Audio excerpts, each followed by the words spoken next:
most welcome back to Canada's Boxing Channel. I'm pleased to see that we've got Gerry from Ireland back with us. It's been about 3 or 4 weeks since we've been able to mesh our schedules. We've swapped notes on WhatsApp and everything, but great to have you on board, Gerry. I really appreciate you adjusting your schedule to allow for this somewhat earlier start. No problem, man. It's great. Thanks very much.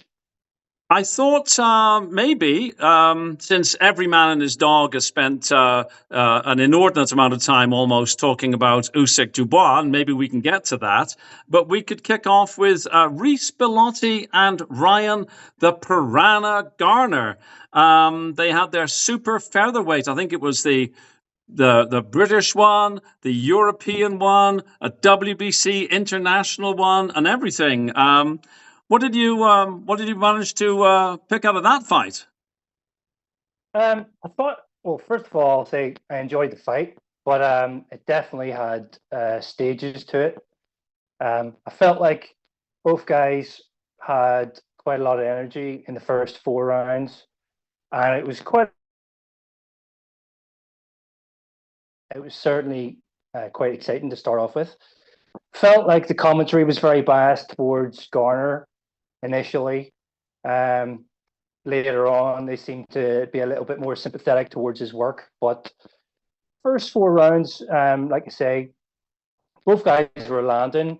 But I would say Ryan Garner was probably outworking Bilotti and maybe landing the cleaner work.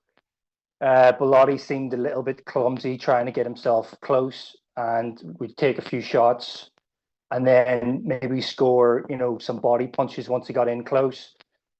Then from about round 3, round 4, there just seemed to be this strange arm holding display. Yeah, I noticed that. It was a weird thing, eh? Yeah, I would liken it to a wrestling move, like an arm bar, and both guys were doing it to one another. Victor Loughlin didn't really separate them every single time it happened, so that was a bit unusual. A few rounds later, they kind of stopped that, but then the pace, I noticed, had slowed considerably. I felt like maybe somewhere in the middle, Bilotti did maybe nick a round based on one of those maybe low output sort of rounds, and he just maybe scored slightly heavier shots. And then basically from that point onwards, from the midpoint onwards, I kind of thought Garner was just scoring more. Yeah. Bilotti looked tired. He wasn't having the same success as he did in the earlier rounds, and it was kind of one-way traffic. And Bilotti was lunging in and being made to pay for it. So I did enjoy it. And be interesting to see what Garner does from here. That's probably REECE Bilotti coming towards the end of his career now, I'd say. But for 34, he gave a good show of himself. What did you think? Yeah, I mean, I thought for me, he performed better than I was anticipating him to perform, to be perfectly honest. Again, the lighter weight guys, as they age, I think that's 34 tends to be an old super feather, whereas a heavyweight, it can be still very much in prime. What I thought, Garner's left hand seemed to find a home with great frequency. I read in a lot of comments on other people's channels that people seem to be outraged at what they perceived as an early stoppage by Victor Loughlin. I didn't see it that way personally. I mean, it was at the end of the fight. Sure, it would have been nice to see Bilotti continue, but honestly, I couldn't see why. I mean, he was way down on the cards, at least I thought. And I thought, quite frankly, save the man. He wasn't going to suddenly be able to turn this. There was no Justice Hooney, Fabio Wardley kind of ending that I could see happening. Yeah. I'm torn on that one. I just, sometimes I get that you want to save the man, but sometimes I just feel like the fight's going to have a natural conclusion. Mm-hmm. I'm leaning a little bit more towards too early. Although, you know, I was listening to the guys in commentary, as annoying as they are, Oh, and they they are. were saying it. They were saying, you know, it was a good decision, stoppage or whatever. I felt like I needed to see a couple more. You know, could Bilotti have kept his hands up, and maybe regained a bit of composure to see himself to the end of the round at least, just for, you know, I like to give a guy a chance. Yeah. He didn't look like. I mean, he didn't look like he was knocked out or anything to me. Like I said, I'm torn. Sometimes I like to see the natural conclusion of a fight. You know, the referee could have maybe perhaps let him take a couple more shots, but I get the argument here. I'm aware that, you know, a couple more shots could have been a couple more shots from him having brain damage or, you know, life-sustaining injuries or whatever. But I'm just a little bit old-fashioned maybe when it comes to stoppages. Yeah, no, I hear you, and especially at a championship fight. I agree. And it does seem it does seem that British referees, and I don't mean to keep picking on British referees, but British referees, they do seem to favour an early stoppage in favour of the sort of the A side fighter, whereas I don't know, it seems to be an inconsistent thing amongst British referees. Sometimes I think that I think back, for example, to Fisher and Allen, where Fisher, I think, could have been stopped before he actually got finished. But the ref seemed to be, okay, he's the A-side fighter, let him carry on. I don't know. It's a tough one, though, isn't it, really? Yeah, I'll say this for a start. I haven't seen Victor Loughlin do any decisions where I'm instantly, um, you know, he's normally quite good, I find, Mm-hmm. and it surprised me. I have to say, it surprised me. I'm sure he has done stoppages that have maybe appeared too early or too soon. You know, I normally reserve the ridiculously early stoppages for Howard Foster Oh, or yes. Yeah. Marcus McDonnell. Um, Howard Foster has annoyed me on quite a number of occasions. You're right about the consistency. I feel like there needs to be some kind of hard and fast, you know, like some sort of rule that they really have to follow. And each time that there's a stoppage like that where people question it, they can refer back to, well, X, Y, and Z have been met in terms of, you know, criteria. So I stopped it on this basis. You know, somebody could probably say that that sort of criteria was evident in that stoppage last night, but you know, it's just my opinion, really. So I just felt it was a little bit early Yeah, myself. no, totally fair. Yeah, yeah, yeah, I hear you. I think it would help with consistency in refereeing if at the end of every major fight, the referee had to provide a comprehensive written report to the British Boxing Board of Control about all the decisions they made. And it would then, I think, sort of, you know, solidify in their minds the certain metrics or criteria that have to be met. But you know, we could probably go on forever about poor refereeing. I think what you've said though is that would be a welcome addition to how fights are basically, you know, allowed to run their course. So I would be in favor of something like that. I think that's a good idea. Yeah, well, maybe one day the British Boxing Board of No Control might take that up. Now, I guess we should, since you and I haven't had the opportunity. What was your takeaway from Usyk and Dubois? Um, okay, so I believe in our five-way, I'd said, or maybe I didn't say it in the actual five-way.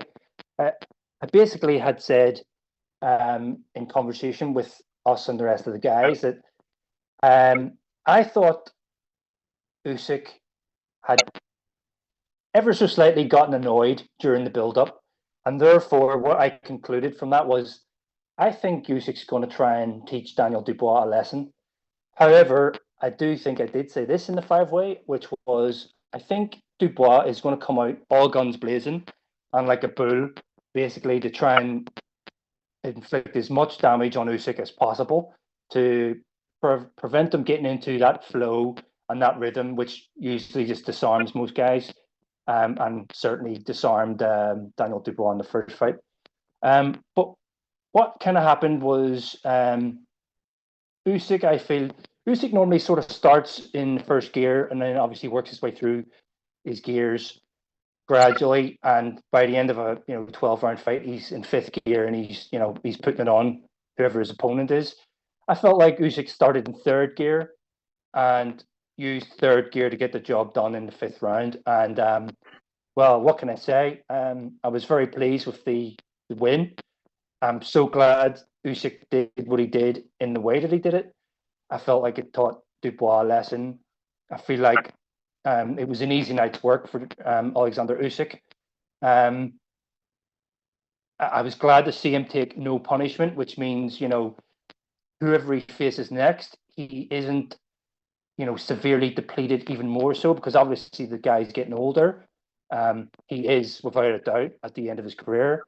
However, he's a very well-preserved 38-year-old, and he's also a generational talent, which makes him really... he's not like an ordinary 38-year-old. Do you know what I mean? Yeah, absolutely. So, I was very pleased with the outcome. Daniel Dubois, in terms of quitting, I believe he was properly floored, but I feel like his mind prevented him from wanting to get up. I feel like it's too complex for him to work out. He just doesn't know what to do with somebody like Usyk. And I don't blame him, but because the guy's a master, but it kind of makes Dubois look a little bit what we've all basically said about him, in terms of mental capacity. So I'm very excited to see what happens with Usyk next. I just hope he does not go on for too long, Bob. As for Dubois, not too sure where he goes from here. Yeah, well, as you know, I was exceptionally excited at the result. I shared my expletive-laden message on our little WhatsApp group. I was, to say I was overjoyed would be an understatement. And I think you're right. I think Usyk had a little bit of spite, a little bit of the Ali Ernie Terrell about him there. And I can't say as I blame him at all. Exactly. Now, who do you? I already know what I think. Who do you think that Usyk should fight next, if he carries on? I think he should fight two guys. Everyone's going to know who the two guys are. I think he should fight Joseph Parker, who I feel has been treated somewhat badly in terms of the groundwork he's put in to work himself into a position for a shot. I feel like he's been very disrespected. I also feel like he's got a lot of experience now. Some people are saying Joshua beat him, Whyte beat him, albeit in slightly controversial circumstances. He really doesn't have a chance against Usyk. And I do obviously favour Usyk with that, but I do actually give Parker a shot because I just believe, he's definitely no Dubois. He's got a better IQ. He's quicker. And he's also in a different phase of his career now where he's probably a lot more heavy-handed. So I personally feel like Joseph Parker is the deserved next opponent for Usyk. And should Usyk dispatch of him, I do think it's KBL next. Yeah, I would tend to agree. The other thing that I think might be there's two things I think might be in Joseph Parker's favor. First of all, I don't think he's going to beat Usyk, but I think he could do much better for two reasons. One, he's a fresh challenge, and so Usyk will require that download process. The other thing is, I believe that Andy Lee would come up with a genuine plan for in the ring action versus Don Charles, whose plan appeared to be just running his mouth and saying rude things about Usyk. I don't see there being that spite from Parker's team. I think Andy Lee would focus on what do we need to do in the ring to give our fighter the best opportunity. I think that's a very good point. I think Andy Lee, with all his experience as a fighter, all the fighters he's been around, if you read his book, he tells you quite interesting stories about things he's picked up off, sparring with Klitschko and just the mindset of things. I believe as a trainer, he carries all that experience with him, and he's obviously quite a relatively young trainer. He's obviously had been associated with Tyson Fury during some of the Usyk matches, or both fights, I think. Yeah, he was associated with the Fury camp, so he has experience going up against Usyk, and now we've got his man Parker, who's a potential next opponent.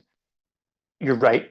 If anyone's going to be able to give a little bit of background, and if any fighter is able to capitalize on a good game plan, it's definitely Parker and Andy Lee combination. So that's a very good point, Bob. Yeah, and if he does beat Parker, I agree that Caballel, who I think, they say styles make fights. Yeah. I would say that Caballel has as good a chance as any. But if Usyk does fight Parker and Caballel, then I would implore him to retire. We've both seen enough fighters carry on too long, and it harms their legacy, doesn't it? Yeah, and look, he's in a super unique position. He is unified cruiserweight champion. He's unified heavyweight champion twice. I don't want to see that spoiled, Bob, because he's on the cusp of doing something probably we'll never see it again in our lifetime. So it's very special, and I just don't want to see it ruined. You know what I mean? Oh, absolutely. I mean, you imagine if Roy Jones Jr. had retired after winning a version of the heavyweight title, we would be lauding Roy Jones Jr. as one of the greatest ever. But now most people look at Roy Jones Jr. and think, they don't really properly accept what he achieved because of the losses later in a career. And I'd hate to see that happen to Usyk. Yeah, I feel like Usyk's a very smart man. And does he know exactly his limit? Does he know, is he that clever that he knows when to stop? It's a very, very curious situation, because I couldn't see him, Bob, running himself into the ground and, doing another 10 fights and, say he's unsuccessful, just absolutely trashing this beautiful, perfect opportunity that he's got right now. I know he says only a couple of fights left anyway, but it's just, you can't keep your fingers crossed enough for him, because we're just on the cusp of something really, really remarkable. And one spoil, I think, how a lot of people think, one little spoil will just ruin it. You know what I mean? Yes, so, yeah. And right there in front of him. And there are people who they can't wait for somebody to fail to sort of jump all over them. Somebody who has in the past, of course, failed and has sort of resurrected his career and is, plugging away is FRAZER Clarke. And I see that FRAZER Clarke has been ordered to fight TKV for the British Championship, British Heavyweight Championship. Do you have any thoughts on that? Or do you think there were more deserving contenders? I think FRAZER Clarke isn't a bad pick for it, in all honesty. But I just think that Wardley knockout was so traumatic for him. If he could pull that off, and now we all know that TKV actually, despite the physical condition that he looks, is actually a slick kind of bit of a boxer. Really, he can box and he can move for the physical mass that he's got. So it could be another banana skin for Wardley.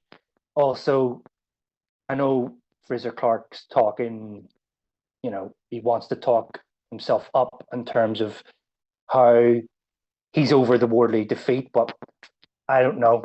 I have nightmares about that for him. So if he doesn't have nightmares about that, I don't know. He's a tough guy then. Yeah, it could be an interesting fight because I think both are going to try and approach it as a boxing match, and then the question is, where does the current flavor du jour? Where does Dave Allen fit in? Does he get a shot at the winner, or does he look for other things? I'm hearing every time I look at YouTube or the Ring magazine or whatever, I'm hearing a different name for Dave Allen. He's suddenly become the person who's on everybody's lips. What do you think about whether or not he should get a shot?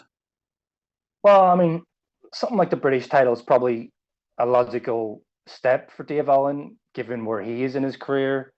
The Johnny Fisher thing, it was a sort of redemption in a way, but I mean, it's like redemption at, this level, Oh, for sure. Yeah.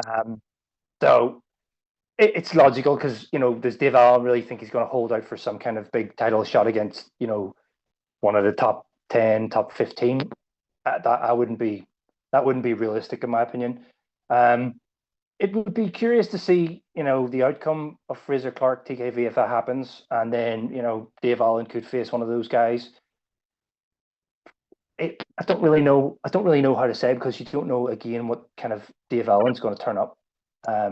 He definitely has lacked, I guess, motivation to get in super condition off late, which is to his own detriment, because perhaps he could capitalize on it if he really took things super seriously. But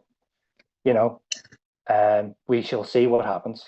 Yeah, I mean, I think that the Frazer Clarke TKV is going to happen. The British Boxing Board of Control has ordered that. But I think we're talking about people, all of whom are roughly at that ceiling. I don't see any of them going beyond a British title. And there's nothing wrong with that. I mean, I remember the days when the British heavyweight champion was a real title, and the Lonsdale belt was something that was an absolute career aspiration.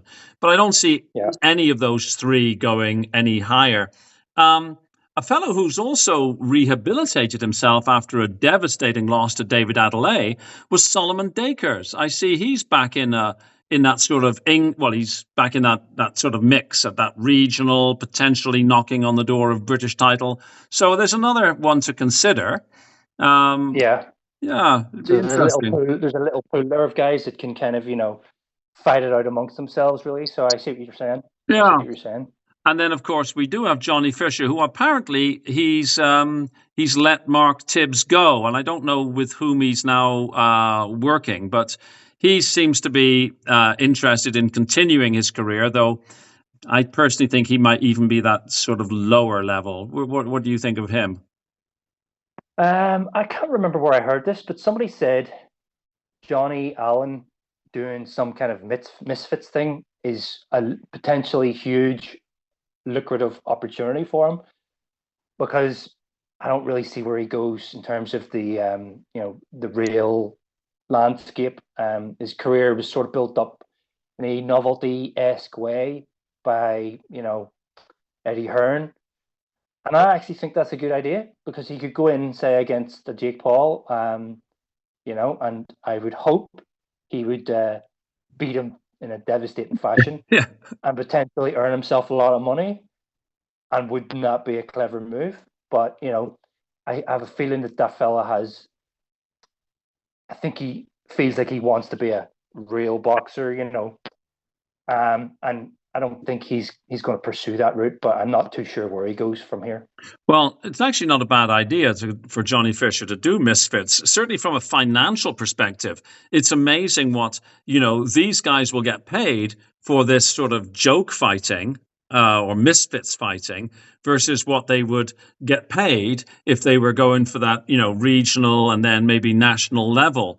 I mean, look at Tommy Fury. Now, of course, he's also a celebrity in other ways. But Tommy Fury has made a fortune out of misfits boxing, where he really wouldn't have made that money at real boxing, would he?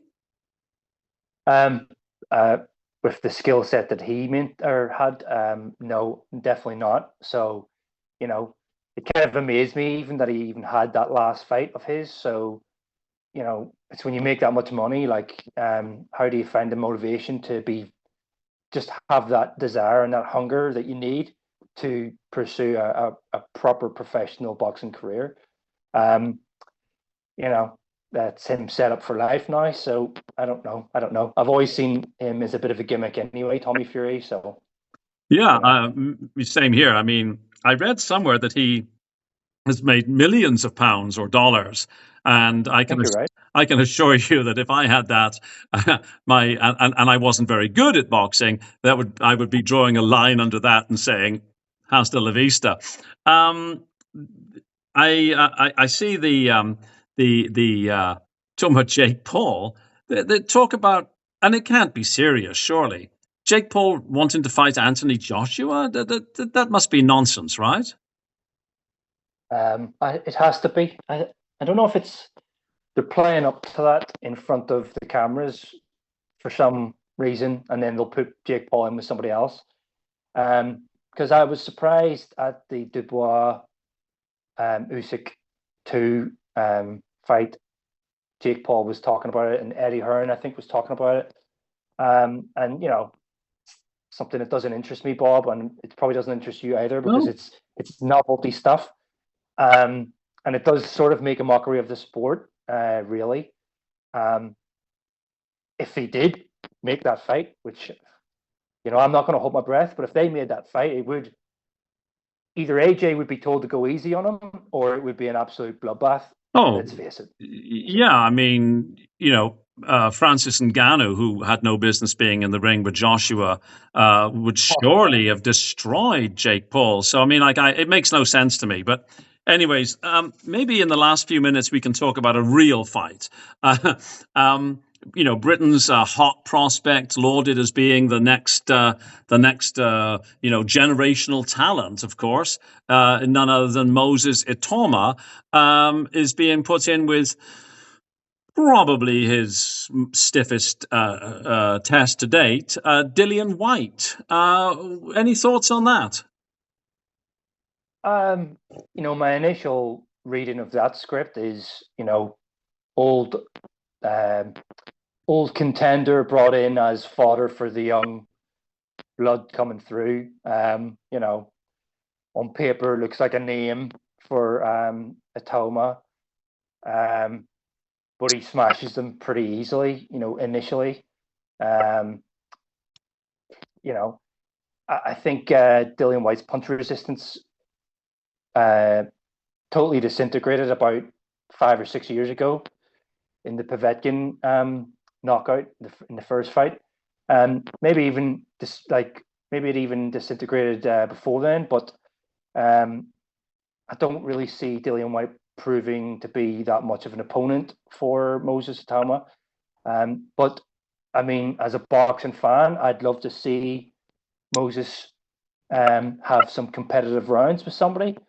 And maybe Dillian's got himself in some kind of shape that, he's really going in there and he's going to try and box clever and he's going to try and make the young lion work for it and give him a tough night. On that note, I saw an interview that Dillian Whyte gave to one of those big famous channels, and he looked as fit as a butcher's dog. He'd leaned down and he looked like he turned the clock back. But of course, anybody can look thin in the face and thin in the body, but that doesn't mean necessarily that they're fit. But it was a move in the right direction, I thought. Well, if he's taking it seriously, then hopefully he'll give us a good night's work, and maybe the fight will be more competitive. So just like as I was saying, just as a boxing fan, I hope it's not a 1 or 2 knockout, outing for Moses Itauma, and it's not just an early knockout, because really I would love to see him put in some rounds and get made to work, for his own development, if for nothing else, for an entertaining fight. Because someone getting blasted out in 1 or 2 rounds, sometimes that's, we'd like to see a few more rounds under the belt, I think. Yeah, well, it doesn't actually tell me a great deal if Itauma, just simply knocks people out. Like, Okay, well, I guess at some point it might tell me something if he was knocking out top tens, but right at the moment where, Dempsey McCain is his best win, it doesn't actually tell me how good he is. So I'm with you.